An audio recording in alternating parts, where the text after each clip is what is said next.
Hi everyone and welcome inside Buccaneer Arena, where I'm joined by one of the sturdiest defensemen on the Buccaneer roster, Will MacKinnon.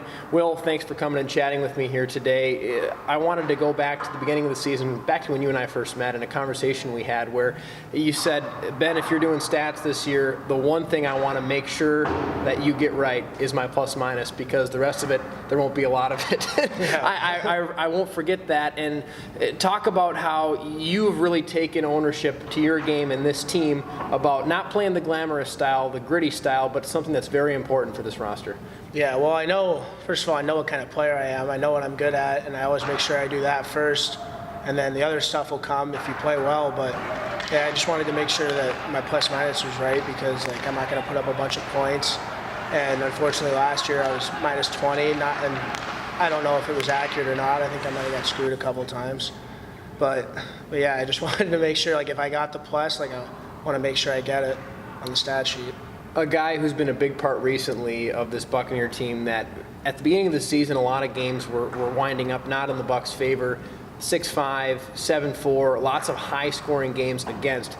Lately, it's been the different story. Durney has arrived, and the defense has really arrived with it. You have a shutout against Green Bay. That was kind of the shining example. Talk about what you feel the team did right on Saturday in a 3-0 win, especially defensively against Green Bay. Well, I think obviously we took care of our own zone. And yeah, Durney's been playing really well for us. Obviously, he had a lot of success at the World Juniors, and then so we were excited to get him. And he's lived up to the expectations and even exceeded them.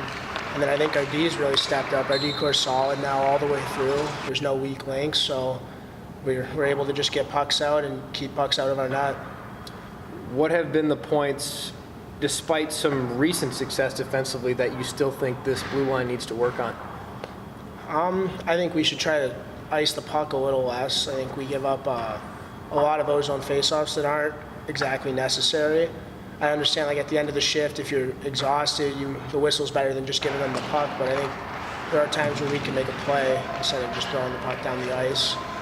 And then I think we could even try to tighten our gaps up and end even more plays before our own blue line. So if you don't let the other team get in the zone, they're never going to get a chance to score. I always like chatting with you because you're a guy that you're a straight arrow. You tell things how it is. You don't say what you think people want to hear. You speak your mind.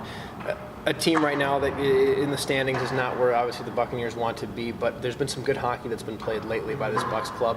Where have the Bucs been succeeding lately, and what are the steps as a whole that this team needs to take to get back in the playoff picture? Well, I think we've been succeeding defensively. Our PK has been pretty solid, and then we're not giving up a lot of goals. We lost 2-1 to Sioux Falls.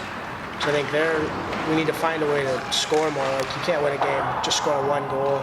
And if Durney's only going to give up two, we should have a chance to win every game that we're in. So I think it's just about finding more ways to score, getting more bodies in front of the net, and getting more pucks through, and just trying to find a way to score.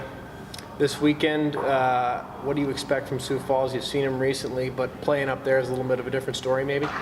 Yeah, well, they have a really good goaltender as well, and then they're an offensive team. They like to transition, and they like to try to score off the rush, and they've got one of the best power plays in the league. So I think if we can take their offense away, I don't think they're all that good in their own zone, and we might be able to be in that way. As I'm sure you'll try to play that same tenacious game with maybe staying out of the box against Sioux Falls this weekend, I'm sure. Yeah. Well, Will, thanks for the time. It's always great to chat with you. Good to get you on camera, and good luck this weekend. Yeah, thanks, Ben. Will MacKinnon, defenseman for the Des Moines Buccaneers, will be in action with the rest of the Buccaneers this weekend up in Sioux Falls against the Sioux Falls Stampede. Until we set sail from the Denny Sanford Premier Center, he's Will MacKinnon, and I'm Ben Gislason. We'll see you this weekend.